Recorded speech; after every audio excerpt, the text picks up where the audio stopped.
Olá, boa noite. Mais uma vez eu estou aqui palestrando para a ANAP, atendendo ao seu convite. E nós vamos ter nós estamos já tendo, o primeiro Fórum Online de Educação, Meio Ambiente e Sustentabilidade, no período de 1 a 5 de junho de 2017. A palestra para a qual nós fomos convidadas intitula-se Percepção Ambiental aplicada à educação como estratégia para a sustentabilidade. Bem, a participação como palestrante nesse primeiro Fórum Online de Educação, Meio Ambiente e Sustentabilidade promovido pela ANAP se constitui numa experiência gratificante, pela importância e dimensão que esse evento assume junto a um público interessado em entender e melhorar o meio ambiente. Assunto tratado com muita pertinência também no âmbito geográfico e no qual nos inserimos, além de ser uma tarefa de muita responsabilidade, tendo-se em vista a representação institucional que se impõe em relação à Universidade de Pernambuco, campus Garanhuns, onde se exerce a docência. Bom, para iniciar nossa fala, toma-se como ponto de partida o livro A Cabeça Bem Feita, de Edgar Morin, no qual encontramos a seguinte passagem, abre aspas, o saber não nos torna melhores nem mais felizes, mas a educação pode ajudar a nos tornarmos melhores, se não mais felizes, e nos ensinar a assumir a parte prosaica e viver a parte poética de nossas vidas. Morin, 2003, página 11.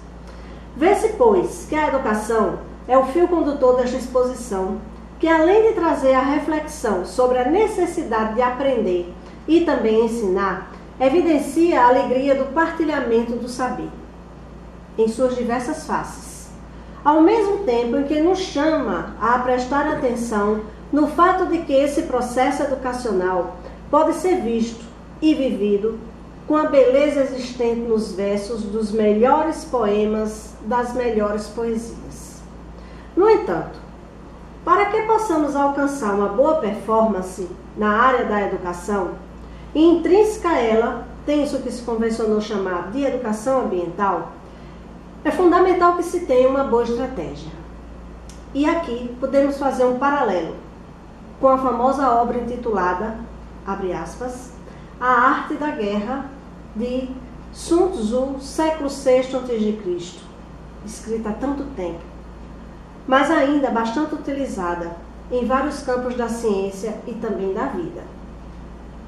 Trata-se de um livro que mostra a importância do conhecimento, a necessidade do autoconhecimento, o conhecimento do outro e o conhecimento do contexto e do ambiente envolvente em toda a sua magnitude para se ganhar um certame. Nesse contexto, compara-se o general de Sun Tzu ao professor, mediador, ministrante ou qualquer outro termo comumente utilizado atualmente para designar aquele que oportuniza ao outro, formalmente ou não, um determinado saber, um determinado componente curricular.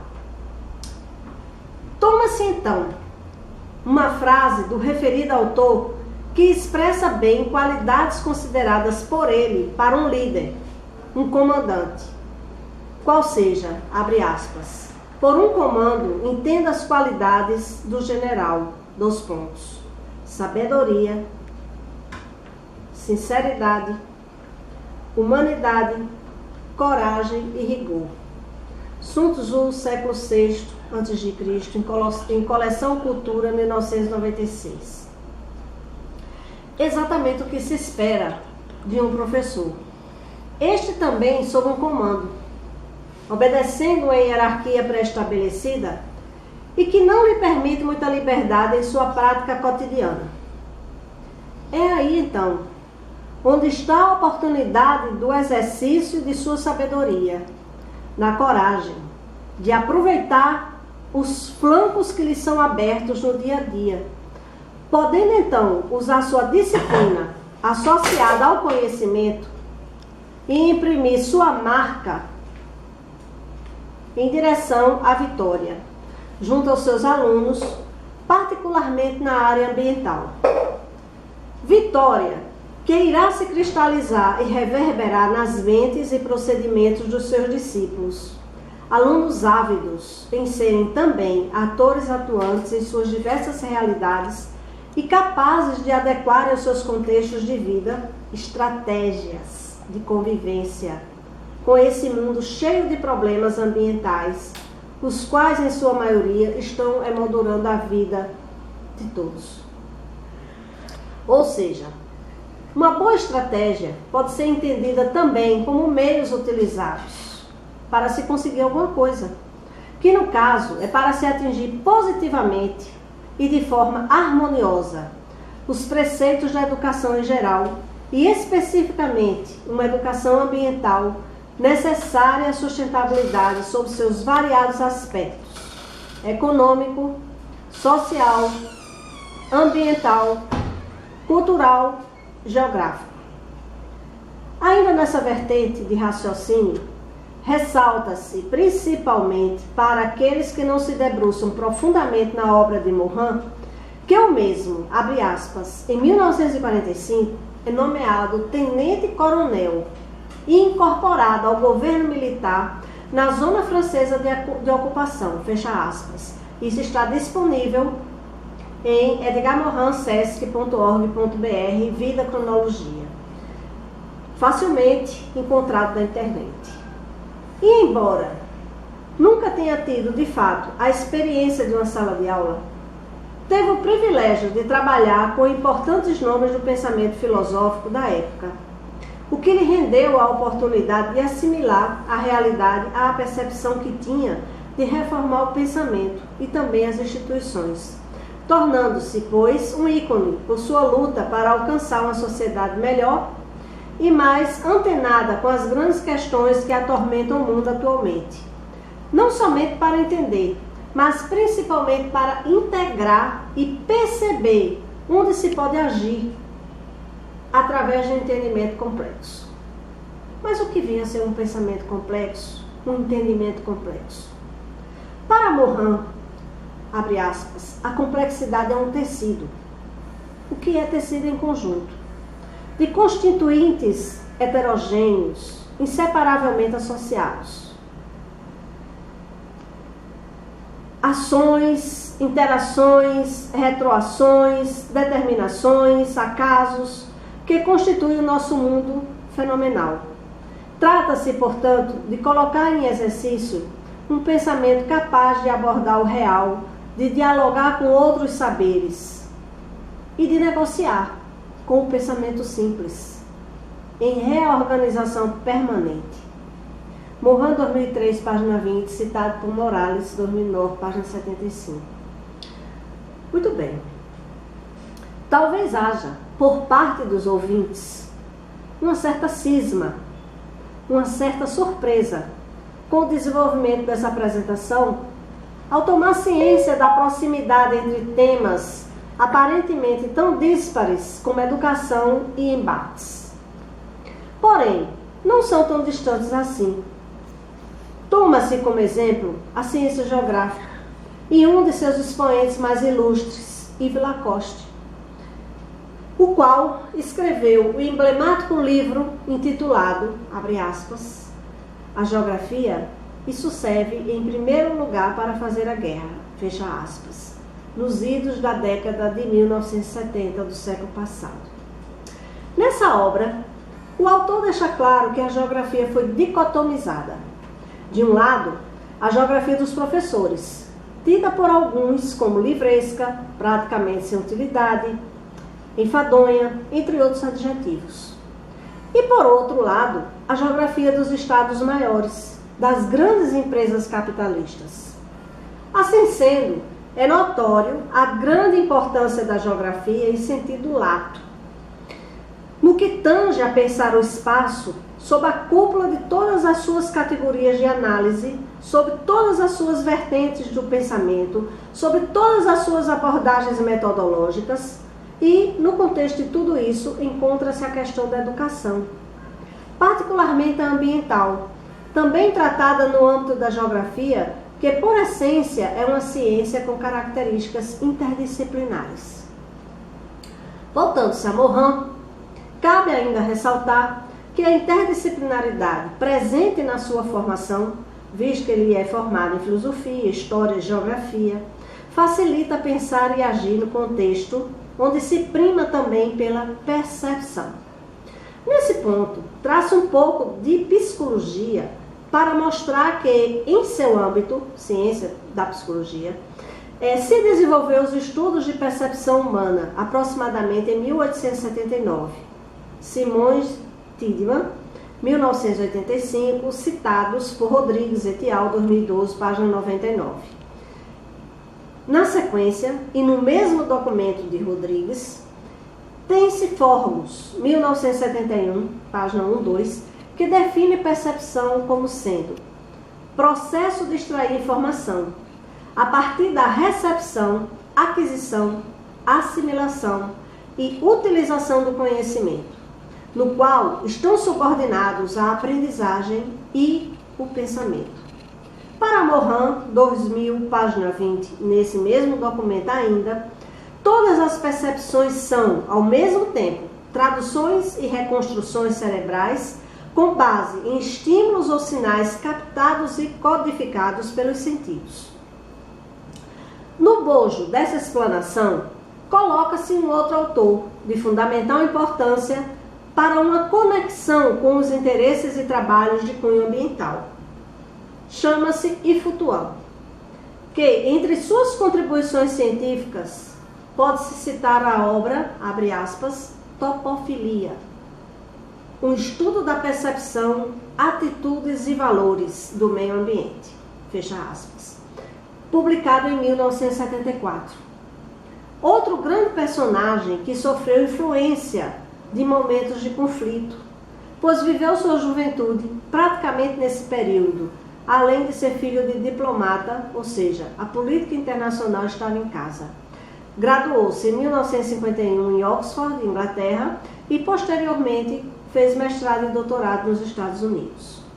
Coincidentemente ou não, o período da publicação de Topofilia vai de encontro à ascensão do ecologismo e às preocupações ambientais sobre as mais diversas correntes, e no prefácio da edição de 2012 de Topofilia, página 9, elaborada por Marandola Júnior, tem-se que esse livro levou a grande impacto em termos gerais e impacto igualmente significativo foi sentido no movimento ambientalista, especialmente na ala mais espiritualista, que encontrou nas páginas de Topofilia esperança e um sentido global para pensar o ambiente na forma como é percebido e vivido pelas pessoas, respeitando-se suas tradições e valores culturais.